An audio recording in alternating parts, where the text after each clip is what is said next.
திருச்செந்தூர் கோயிலை பத்தி எப்படி நான் வந்து பேசுறதுக்கு இந்த டாபிக் எடுத்தேன் அப்படின்னா, ராஜேஸ்வரி ஜி அவங்களுக்கு தேங்க்ஸ் சொல்லிக்கிறேன்.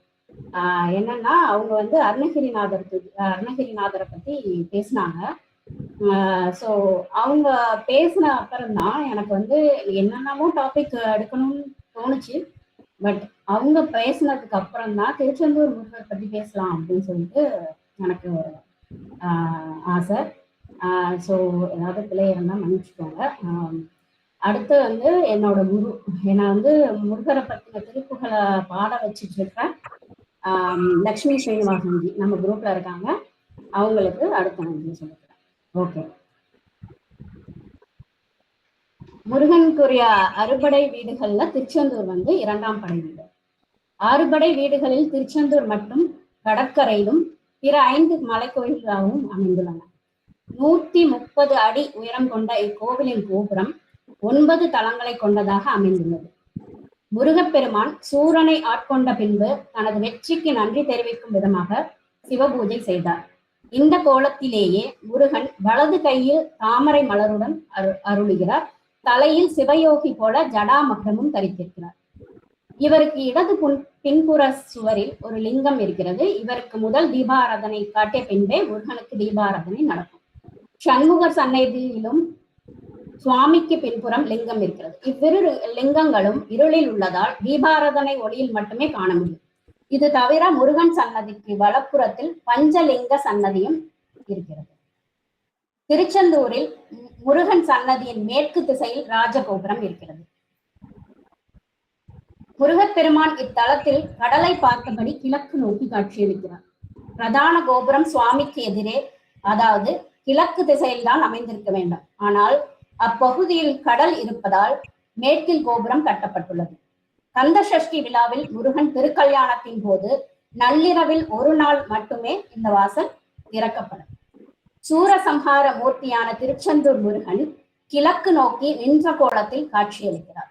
இவரது வலது மேல் கையில் சக்தி வேலாயுதம் ஏந்தி, இடது மேல் கையில் ஜபமாலை தரித்தவராகவும், அழகிய இடது கை இடுப்பில் வைத்துக் கொண்டு வலது கீழ்கையில் பூவை வைத்தவராகவும், வீரமுடையவராகவும், முக்கண்ணனை சதா பூஜை செய்பவராகவும் கடற்கரையில் நின்றபடி காட்சியளிக்கிறார்.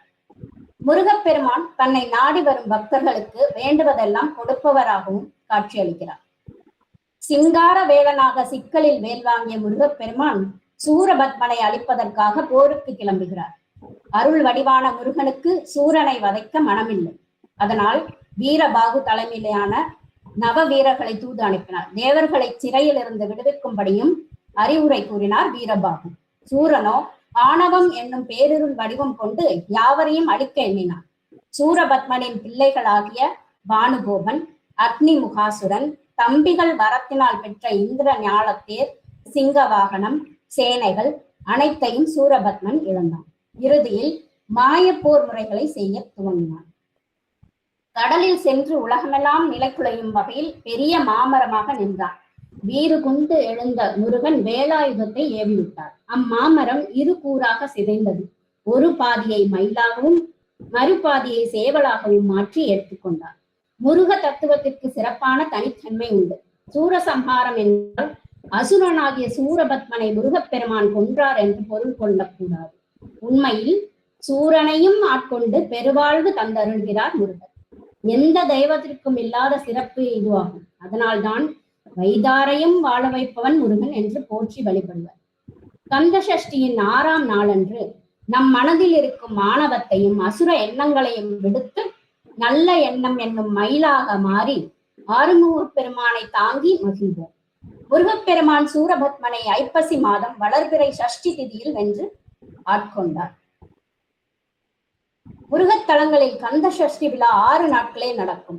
சில தலங்களில் சஷ்டிக்கு மறுநாள் முருகன் திருக்கல்யாணத்துடன் சேர்ந்து 7 நாட்கள் நடத்துவர். ஆனால் திருச்செந்தூரில் கந்த சஷ்டி விழாவை 12 நாட்கள் கொண்டாடுகின்றனர். முதல் 6 நாட்களில் சஷ்டி விரதம், சூரசம்ஹாரம், 7ஆம் நாளில் முருகன் தெய்வ யானை திருக்கல்யாணம், அடுத்த 5 நாட்கள் சுவாமி திருக்கல்யாண கோலத்தில் ஊஞ்சல் சேவை ஆகியன நடக்கும். இதுபோல் பல பெருமைகள் முருகப்பெருமானுக்கு உண்டு. முருகப்பெருமான் சிவபெருமானின் அம்சமாக அவதரித்தவர். ஓம் எனும் பிரணவ மந்திரத்தின் பொருளை தந்தைக்கே குருவாக இருந்து உபதேசித்தவர். அதே மந்திரத்தின் பொருள் தெரியாத பிரம்மாவை சிறையில் அடைத்தவர். சூரனை சம்ஹாரம் செய்து பின் மகாவிஷ்ணுவின் மகளை மணந்து கொண்டவர். மாமனான மகாவிஷ்ணுவின் பாசத்திற்கு கட்டுப்பட்டவர். இவ்வாறு முருகன் மும்மூர்த்திகளாகவும் திகழ்கிறார். இதனை உணர்த்தும் விதமாக திருச்செந்தூரில் முருகப்பெருமான் ஆவணி மாதம் மாசி மாதம் திருவிழாவின் போது சிவன், பெருமாள், பிரம்மா மும்மூர்த்திகளின் அம்சமாக காட்சி தருகிறார். விழாவின் 7ஆம் நாளன்று மாலையில் இவர் சிவப்பு நிற ஆடை சாத்தி சிவபெருமானாக காட்சி தருகிறார். மறுநாள் 8ஆம் நாள் அதிகாலையில் இவர் வெண்ணிற ஆடையில் பிரம்மாவின் அம்சமாக அருளுகிறார்.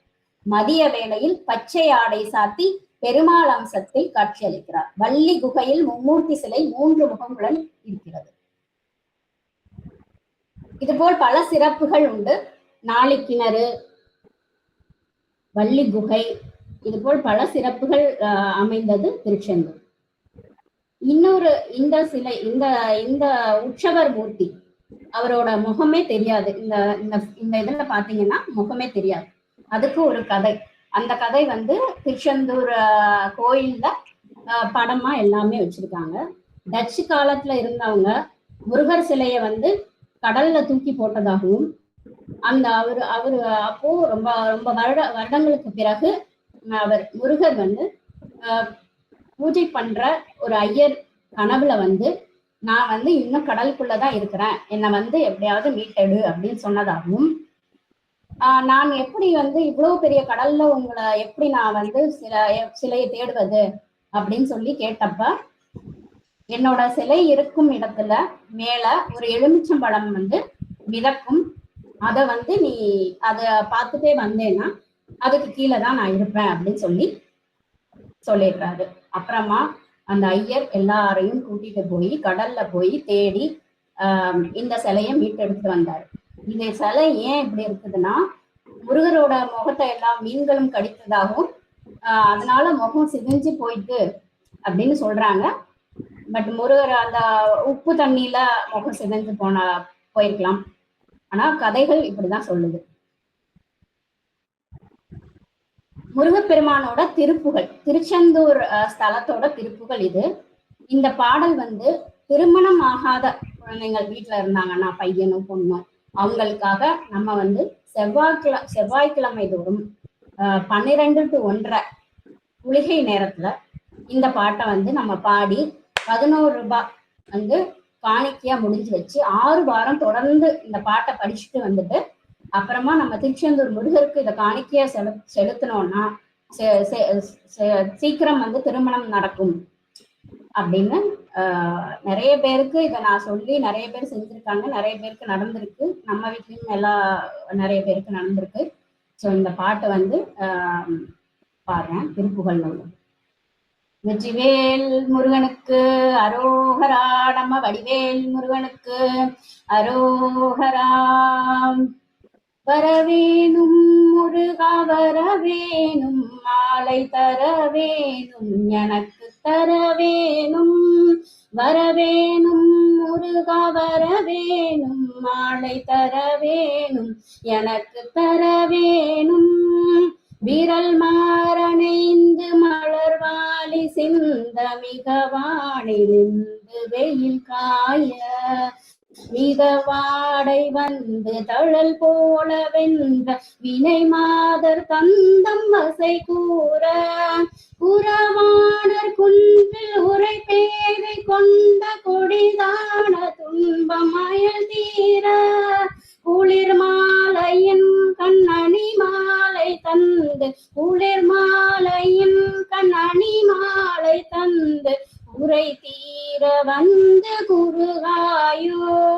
மரிமானு கந்த இறையோன் மகிழ்ந்து வழிபாடு தந்த மதியாளா, மலை மாவு சிந்த அலை வேலை அஞ்ச வடிவேலறிந்த அதி தீரா, அறிவாளறிந்து இரு தாளிரைஞ்சி மடியாரிடைந்தல் கலைவோனே, அழகான செம்பொன் மயில் மேலமர்ந்து, அழகான செம்பொன் மயில் மேலமர்ந்து தந்து அலைவாயும் கந்த பெருமாளே வரவேணும் முருக வரவேணும் மாலை தரவேணும் எனக்கு தரவேணும் வரவேணும் முருக வரவேணும் மாலை தரவேணும் எனக்கு தரவேணும் உறவானர் குன்றில் உரை பேதை கொண்ட கொடிதான துன்பம் மயல் தீர குளிர் மாலையின் கண்ணணி மாலை தந்து குளிர் மாலையின் கண்ணணி மாலை தந்து உரை தீர வந்து குருகாயோ வரவேணும் முருக வரவேணும் மாலை தரவேணும் எனக்கு தரவேணும் வரவேணும் முருக வரவேணும் மாலை தரவேணும் எனக்கு தரவேணும். முருகாச்சரணம். வெற்றிவேல் முருகனுக்கு அரோகரா. நம்ம வடிவேல் முருகனுக்கு அரோகரா. திருச்செந்தூர் முருகனுக்கு அரோகரா.